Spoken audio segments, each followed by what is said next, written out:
लेकिन जरा बात मंकी पॉक्स की भी कर लेते हैं, क्योंकि इसके मामले अफ्रीका, यूरोप, एशिया में तेजी से बढ़े हैं।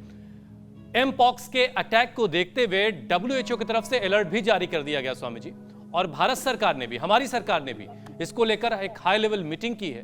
तो स्वामी जी, इस बीमारी से, मंकी पॉक्स जिसे कह रहे हैं, इससे कैसे बचा जाए और कैसे इम्यूनिटी को इतना मजबूत हम बना लें कि अगर मंकी पॉक्स भारत में दस्तक दे भी दे तो लोगों की जिंदगी पर कोई खतरा ना मंडराए। जिस तरह का रोल योग ने कोरोना के दौर में निभाया, उससे और बेहतर तरीके से हम मंकी पॉक्स से कभी मंकी से, कभी चूहों से, कभी मक्खी मच्छर से, किसी ना किसी चीज से कोई ना कोई प्रॉब्लम होगी ही होगी।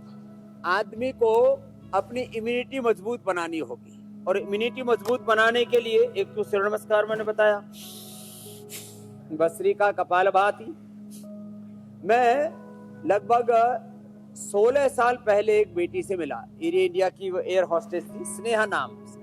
बोले बाबा जी पिछली बार आप मिले थे तब आपने मुझे टिप्स दिया था, मेरे को 3-3 महीने 6-6 महीने पीरियड नहीं होते थे। आपने बोला था आंवला, एलोवेरा, गिलो, प्योर, कपालभाति करो, मैंने करने कर दिए। अब तब से 15 साल से रेगुलर पीरियड हो रहे हैं और मेरी PCOD की प्रॉब्लम खत्म हो गई। ये कल की बात बता रहा हूँ। एयर इंडिया के जो है हॉस्टेस, क्या बोलते हैं, हाँ, वो स्नेहा की। और ये देखो, ये क्या नाम है, गोमती बेन, 80 साल की है। अरे रामा, इसके लिए जोरदार ताली बजाओ मैं गोमती बेन के लिए। 80 साल की है और ऐसे लग रहा है जैसे 85 साल की है। 4 क्लासें चलाती है। क्या है, गोमती बहन के लिए जोरदार तालियां। और देखो तो इम्यूनिटी वो और फिर स्नेहा ने बोला वो पीरियड तो ठीक हुए, PCOD ठीक हुई। बोले मेरे साथ रहने वाले जितने भी एयर हॉस्टेस थे और जो उसमें फ्लाइट में लोग जो भी सेवा करते थे, सारे पॉजिटिव, वो अकेली नेगेटिव रही। बोले क्या करती थी, स्वासारी, कोरोनिल खाती थी और प्राणायाम करती थी। गिलोय अपने घर में लगा रखी थी, उसका काढ़ा पीती थी। तुमने भी खाया ना गिलोय तो, और गिलोय तुलसी तो पूरे देश और दुनिया में फेमस हो गया। तो मैं वापस कहूंगा लोगों से, वो स्वासारी, वो कोरोनिल और अणुतेल, वो भी बॉर्डर सिक्योरिटी फर्स्ट BSF का काम करता है। अणुतेल भी डालें, भस्त्रिका करें, कपालभाति करें, अनुलोम विलोम, इसको तो करे ही करे। ये तो अनुलोम विलोम तुमको दे देता हूं। फिर जो कर सकते हैं वो और क्या करें, जो कर सकते हैं वो ये करें, ऐसे, फिर ऐसे। तो ये पूरा इम्यूनिटी का कोर्स और पावर योग भी इसमें साथ साथ हो जाएगा। फिर ये ऐसे, फिर ऐसे, ये ऐसे। अब इसमें थोड़ा तो जान लगानी पड़ती है, और फिर जब ताकत लगती है ना, तो फिर तो सुपर इम्यूनिटी तैयार हो जाती है। ऐसे ऐसे, और फिर ये ऐसे। यदि पूरा हो जाए तो फिर तो बात ही क्या है। यूं, फिर ऐसे, और ये ऐसे। अब ये इतना करने के लिए तो थोड़ी प्रैक्टिस रिक्वायर्ड है, यूं भी। और फिर हम तो ये करते हैं चक्रदंड भी, ये जो लगा लेंगे ना, फिर तो बात ही क्या है। ऐसे, और फिर ये, इसके लिए थोड़ा ज्यादा प्रैक्टिस करनी पड़ेगी। स्वामी जी देखिए, तो भी देख ही रहे, इम्यूनिटी मजबूत करना, अब अच्छा करने के लिए तो हाँ। लंदन वाले भी स्वामी जी अपने आप को खुशनसीब समझ रहे होंगे आज आपको अपने बीच पा करके। एक वो दौर था जब आज़ादी से पहले हिंदुस्तान के लोग लंदन की तरफ देख रहे थे और अलग तरीके से बात हो रही थी। वो एक शेर याद आ रहा है, गाजियों में बू रहेगी जब तलक ईमान की, तख्ते लंदन तक चलेगी तेग हिंदुस्तान की। लेकिन अब योग वाली तेग चल रही है लंदन तक, हिंदुस्तान से लेकर के, और इससे हाँ बीमारियों का सफाया किया जा रहा है। अच्छा स्वामी जी, मंकी पॉक्स के जो सिम्टम्स हैं ना, उनमें सबसे कॉमन है सिर दर्द।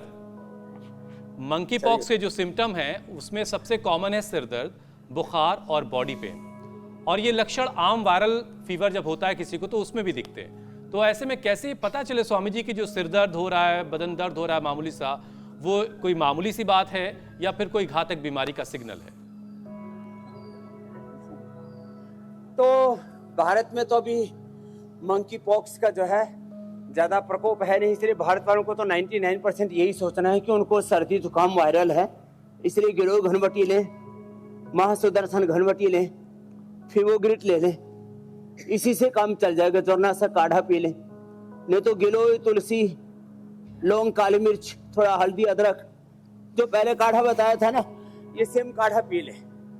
बाकी विदेश यात्रा करते हैं, जो इंटरनेशनल ट्रैवलिंग रहते हैं मेरी तरह से, कभी अमेरिका, अभी यहाँ लंदन में, इसके बाद सिंगापुर, फिर हांगकांग, फिर भारतवर्ष, तो ऐसे जो ट्रैवलिंग में रहते हैं ना, उन लोगों को थोड़ा अपना ध्यान रखना पड़ेगा। मुझसे भी लोगों ने कहा कि WHO ने अभी नई एडवाइजरी जारी की है, बाबा जी मंकी पॉक्स तो नहीं हो जाएगा। मैंने कहा भैया यहाँ कोई पॉक्स नहीं है, पहले ही हमने सब बीमारियों को कई 100 किलोमीटर दूर खदेड़ रखा है, और हमारे भीतर कोई बैक्टीरिया, वायरस, फंगस, पहली बात तो वो प्रवेश करते हुए प्रवेश द्वार पर ही ढेर हो जाता है, और फिर भी कोई थोड़ी बहुत दिक्कत बच जाए तो इम्यूनोग्रिट गोल्ड जिंदाबाद। तो वापस आयुर्वेद की ओर लौटे, जड़ों से जुड़े, पेड़ों से जुड़े, प्रकृति से जुड़े। और जब बात पेड़ों की आती है तो हमारा कैमरामैन थोड़ा नया सा पहली बार शूटिंग कर रहा है मेरे साथ, वैसे तो एक्सपर्ट है। देखो एक पूरी लंबी कतार दिखाओ यहाँ पेड़ों की, क्या पूरा इधर से नहीं, पूरा यूं, हाँ पूरा घुमा दे, हाँ पूरा घुमा के लिया, क्या जोरदार सीन है, देखा? एक बार जोरदार अभिनंदन है। हाँ है तो बड़ा समझदार कैमरामैन हो गया, एक ही बार कहने से कर दिया इसने कार्यक्रम। ये तो ये जो बड़े है सारे चाहने वाले इकट्ठा हैं स्वामी जी। पुराने पेड़ हैं बड़े। हाँ चारों ओर जो है पूरा कुछ तमाशबीन की तरह देख रहे हैं और कुछ कर भी रहे हैं। हाँ तो मामला जोरदार है, लेकिन चारों तरफ जो है मजमा लगा हुआ है। और योग मुद्रासन, मंडूकासन, कम से कम 3 से 5 आसन, 3 से 5 प्राणायाम कर लेंगे। और सुबह सुबह थोड़ा सा अनार, पपीता, सेव, फ्रूट्स, डाइट में फ्रूट्स और जूस यही लें। और थोड़ा जो खुर कर रहे हैं ना, उनसे थोड़ा फुर रहे खुर से फुर। चलिए स्वामी जी, मंकी पॉक्स को लेकर आपने जो बात कही है वो बड़ी इंपॉर्टेंट है कि जो लोग भी विदेश यात्रा करते हैं वो सावधान रहें और वो एहतियात बरतें। जो भी एडवाइजरी भारत सरकार की तरफ से जारी की गई उसका ख्याल करें और अपनी इम्यूनिटी को मजबूत रखें, चाहे जहां भी जाएं योग करते रहें।